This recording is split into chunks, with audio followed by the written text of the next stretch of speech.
আজ আমি গরুর মাংসের হাড় দিয়ে, জাল দেওয়া মাংসের হাড় দিয়ে আমি পুঁই শাক ও আলু মাংসের ঝোল রান্না করব। তো চলো শুরু করা যাক।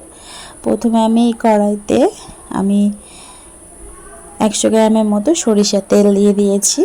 তাতে আমি কেটে রেখেছিলাম আলু 3 পিস, বড় বড় আলু, সেই 3 পিসটাকে ছোটো ছোটো করে পিস করে নিয়েছি। মাংসের আলুর মধ্যে যেরকম করে কাটে আপনারা তো কম বেশি সবাই জানেন। তো সেই আলুগুলোকে লবণ হলুদ দিয়ে আমি আলুগুলোকে একটু ভাজা করে নেব, হালকা করে ভাজা করে নিয়ে এবারে এটাকে আমি তুলে নেব এক এক করে আলুগুলো। এবারে কেটে রেখেছিলাম পুঁই শাক, সেটাকে আমি দিয়ে দেব। এতে আমি কোনো লবণ হলুদ অ্যাড করিনি, শুধু একটু সামান্য তেলেতে আমি একটু ভাজা করে নেব 2 থেকে 3 মিনিট, বেশি ফ্রাই করব না। তো 2-3 মিনিট আমার হয়ে গিয়েছে, এবার এটাকে আমি তুলে নেব। তো বন্ধুরা, একটাই তোমাদের রিকোয়েস্ট, এই ভিডিওটা স্কিপ করে দেখবে না, ফুল ভিডিও দেখার জন্য অনুরোধ রইল। আমি কিন্তু তোমাদের প্রত্যেকের ভিডিও আমি ফুল স্কিপ করে দেখি।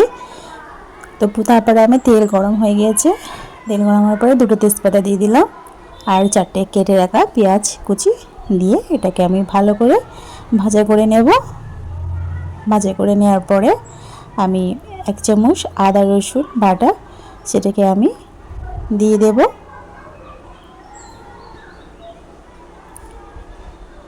1 চামচ আদা রসুন বাটা দিয়ে দিলাম, দিয়ে 2 থেকে 3 মিনিট এটাকে আমি ভাজা করে নেব। ভাজা করে নেওয়ার পরে আমি কাঁচা জিরে মরিচ এটাকে আমি পিষে দিয়ে দিলাম বেটে। এর আবারও আমি 2 মিনিট মতো মশলাটাকে ভালোভাবে আদা রসুন ও কাঁচা জিরে মরিচটাকে একটু ভাজা করে নিয়েছি, যাতে কোনো কাঁচা গন্ধ না থাকে। এবার কিছুটা পরিমাণ পানি দিয়ে তাতে স্বাদ অনুযায়ী লবণ, হলুদ গুঁড়া, একটু কাশ্মীরি লঙ্কা গুঁড়ো আর লঙ্কা গুঁড়া দিয়ে আমি ঢাকনা চাপা দিয়ে মশলাটাকে ভালোভাবে কষিয়ে নিয়েছি। কষানোর পরে আমি সিদ্ধ করা যে হাড়টি ছিল সেটাকে আমি দিয়ে ভালো করে মশলার সাথে আমি ভালোভাবে কষিয়ে নেব। কষানোর পরে পুঁই শাকগুলো ভেজে রেখেছিলাম, যে পুঁই শাক, সেই পুঁই শাকটাকে দিয়ে দিলাম। দেওয়ার পরে কিছুটা পরিমাণ আমি পানি দিয়ে এটাকে আমি ঢাকনা চাপা দিয়ে 15 মিনিট অপেক্ষা করব। 15 মিনিট পর দেখতেই পাচ্ছ পানিটা অনেকটাই শুকিয়ে গিয়েছে।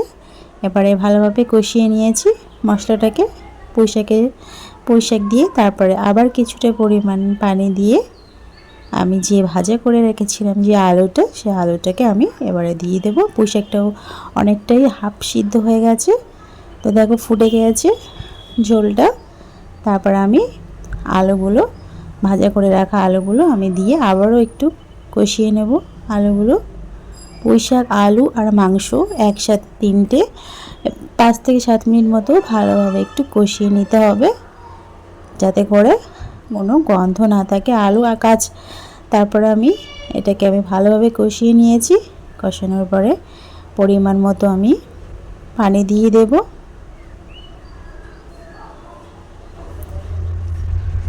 পরিমাণ মতো পানি দিয়ে দিলাম।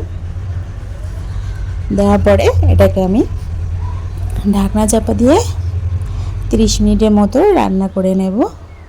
তো বন্ধুরা, আমার এই রেসিপিটা কেমন লাগলো কমেন্টে জানাতে ভুলবেন না। আর যারা আমার নতুন এই চ্যানেলে সাবস্ক্রাইব করে পাশে থাকবেন। তারপর ঢাকনা চাপা দিয়ে 30 মিনিটের জন্য রান্না করে নেব। 30 মিনিট পর ঢাকনাটা খুলে দেখো আমার আলুও সিদ্ধ হয়ে গেছে, সব পুঁই শাকও ডাঁটাও সিদ্ধ হয়ে গেছে। তারপরে আমি সব শেষে এলাচ আর ডালচিনি এটাকে আমি গুঁড়ো করে শিলে পেষে নিয়ে এই মশলাটাকে আমি উপর দিয়ে ছড়িয়ে দিলাম। ব্যাস, আমার রান্নাটাও হয়ে গেল খুব তাড়াতাড়ি, চটজলদি। দেখতে পাচ্ছ কালারটাও কত সুন্দর রয়েছে। তো বন্ধুরা, কেমন লাগলো প্লিজ কমেন্টে জানাতে ভুলবেন না। খোদা হাফেজ, আবার